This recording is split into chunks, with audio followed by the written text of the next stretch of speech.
Una, ang napapakinggan lamang natin ang yung mga ugong-ugong sa House of Representatives ng impeachment. Ngayon may counter na siya. Ito ay hudyat ng hindi susuko itong Vice Presidente natin ngayon at ipaglalaban niya yung institusyon. Pinaghahandaan niya ang mga sinasabi niya at ito ay may mga ebidensyang sinasabi, hindi niya kaagad linalabas ang barahan niya. Ikaw ay nasa administrasyon. Kailangan mong tingnan itong mga binibitawan niyang mga baraha kasi may video, may 5 charges of impeachment, sinabi rin niya doon na kahiya-hiya itong si Speaker, no? Makasagot. Diretso niyang sinasagot at ginagawa na niya ngayon ng konteksto. Sinasabi niya sa taong bayan, paano ba kami nagsama? I mean, sa akin, telling yung sinabi niya na hindi naman talaga kami magkaibigan. Telling sa akin yung pagpunta ni yung sinabi ni Senator Marcos, no? Pangatlo, yung sinasabi na wala naman naitulong ang mga Duterte. Clearly sinabi niya yon na kailangan siya, sinabi ni Senator Marcos na kailangan siya para manalo yung kapatid. So makikita natin from the very start, it was a calibrated decision to get her. Hindi siya yung nag-apply, siya yung pinuntahan at may inoffer pa nga siya mga kandidato na Bisaya para dun to counter yung sinabi ni Senadora Marcos. Yung kanyang revelasyon po ngayong araw, do you think, kumbaga, ito'y sapat na mga impormasyon para ma-dispute yung naging pahayag ng pangalawang Pangulo? Yung mga detalye na yon, sapat na ba yun? Though meron pa siyang sinasabi na yung mga numero nung survey, no, na doon makikita din talaga kung sino nga ba talaga yung na-deceive, ginamit lamang, Prof. Admar, makikita mo, anda si Vice Presidente. Natatandaan natin yung sa DepEd, yung sinabi niya, ano bang rason, ba't ako humiwalay? Pinuntuhan niya yung pag-insert sa school building projects. So ito ay isang tao na hindi lamang humahampas sa hangin na nakikita natin ngayon sa uri ng politika na hearing dito, hearing dyan, pero parang witch hunt, tagahanap ng ebidensya. Ito, simula nung humarap siya tungkol dun sa, kung natatandaan niyo yung video, na 3-part, mahaba, no?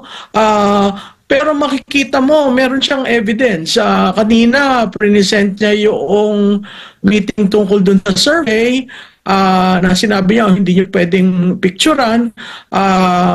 May sinabi rin siya doon yung resulta ng survey na pero hindi niya dadalhin niya.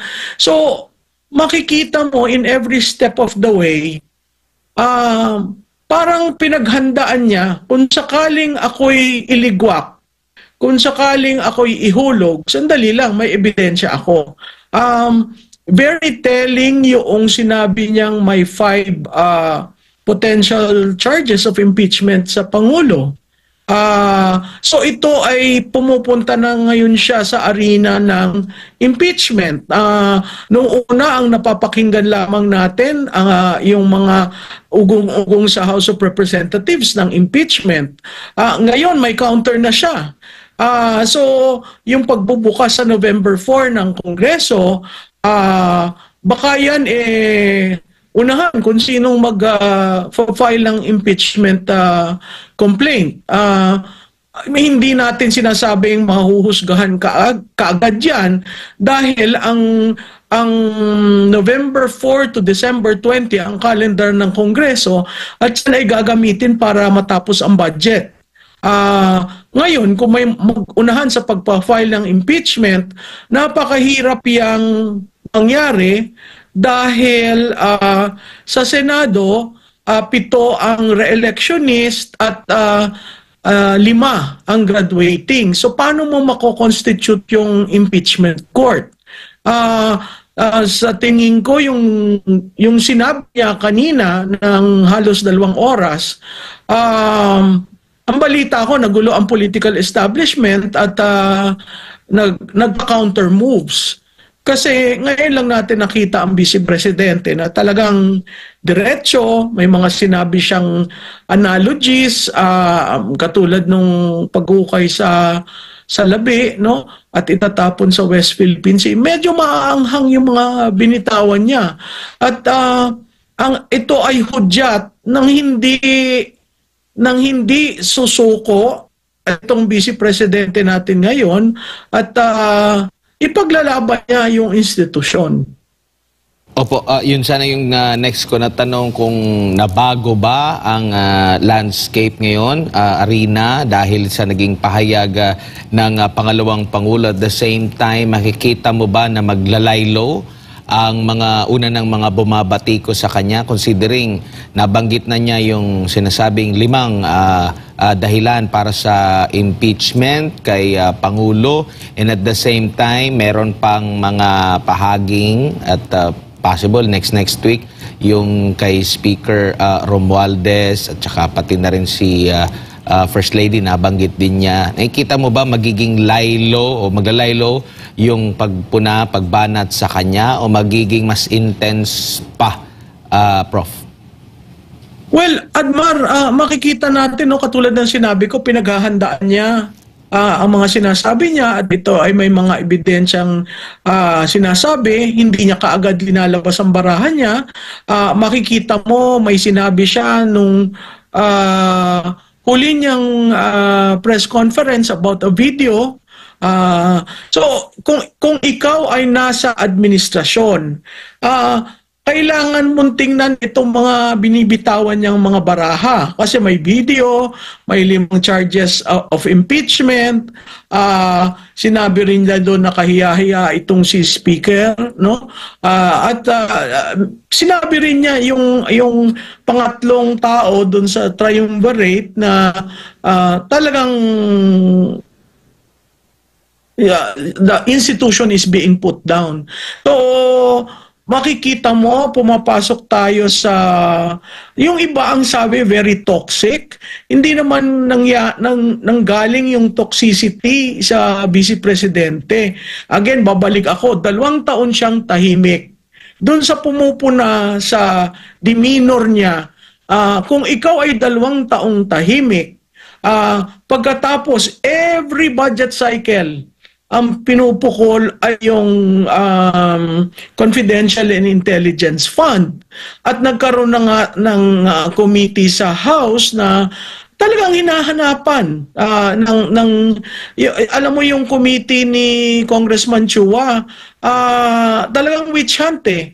Naghahanap sila ng pwedeng makaso sa impeachment.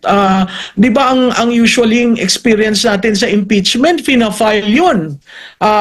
Pwede ng isang miyembro, pwede ng isang outsider, pero na-research mo na kung ano yung charges. Ito, ang ginagawa doon sa committee ni Congressman Chua, hinahanapan. Ano pa yung grounds na pwede nating magamit? So ngayon, bago yan. Kasi usually, pumapasok lamang ang Kongreso sa ganyang usapan pag meron ng impeachment complaint na na-file. So makikita mo dito, arising from the committee hearing of the good government and public accountability could possibly be the charges that will be used by whoever will file. My sense is it will be a member who will file para gumulong na. Yun nga lang, yung timing, yung sinasabi mo, pumapasok ba tayo sa ibang arena, naandyan na yung naghahanda sa kampanya eh. So politicized talaga. Ang impeachment ay isang political tool, pero dahil naghahanda ka na para sa kampanya, mas lalong iigting ang politika. It can work both ways, no? Ang problema sa administrasyon, sila ang nagsimula nito, na ang tingin ko it is a witch hunt, a fishing expedition. hindi defined ang end goal, at walang exit strategy. Kung titingnan natin, alam mo, mahalaga sa politika na parati ka may exit strategy. Kung magkagipitan, saan ako lalabas? Kung maayos, paano natin tatapusin ito?